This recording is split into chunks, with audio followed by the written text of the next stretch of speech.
I follow science and technology a lot. I really love science and technology. I've been pretty familiar with automation and how robots and machines are basically replacing human labor. I follow the latest trends in science and what discoveries are being made.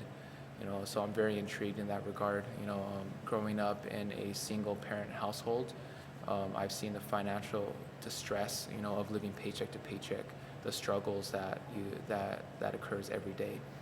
Um, and just as I learned more about politics, I more and more despise politics because I always seen as politicians being incompetent, like they don't know how to solve the problems in our society, and they're always arguing with each other as opposed to coming up with solutions. So I was very politically disengaged. I felt like change isn't going to happen from government; it has to come from the bottom up. In 2016, because I was supporting Bernie Sanders on the basis that he was actually challenging the establishment. He wanted to make some structural changes, and that personally appealed to me. He unfortunately didn't get it, so I was kind of negative, like, of course that would happen, so I just became disengaged again. And of course, 2020 came along.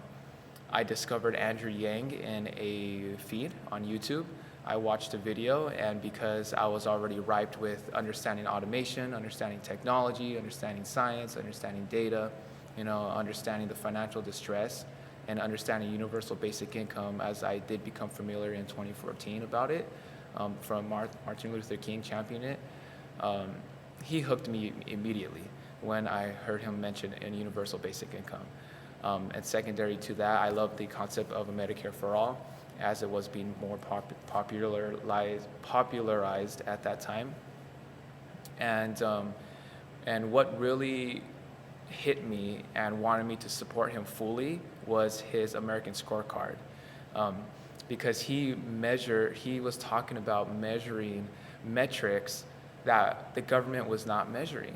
And I was very familiar on what GDP was and how it's very limited on identifying our success as a society. It just measures how well our products are being moved throughout the economy, our resources, money flow and so forth.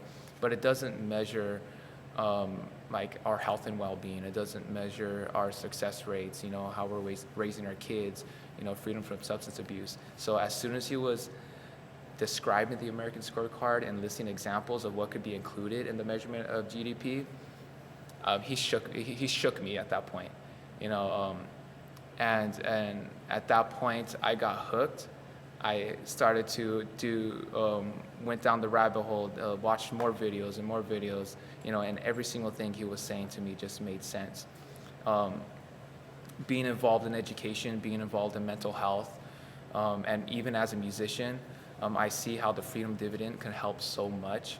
I feel it'll cause a renaissance in the arts. People have been able to focus more on their craft as opposed to trying to struggle to survive. When it comes to mental health, getting that boot off of people's throats, like he says, it's going to allow people to focus more on bigger picture things and be able to take care of their families more, be able to take care of themselves, and I feel that when you see an opportunity to make a change, you make a change. And I always like to quote a scientist that is very inspirational to me. His name is Jacques Fresco. He founded the Venus Project, which talks about how we could develop a society with automation and technology to where we could meet the needs of everybody. And he says, if you do nothing, nothing will happen. So you have to do something about it if you want to make a change. Anything that is worth achieving isn't easy. But if you achieve it, it'll be worth it. And by me coming here for Yang Week, it was an honor, an inspiration. There were challenges, but we overcame them.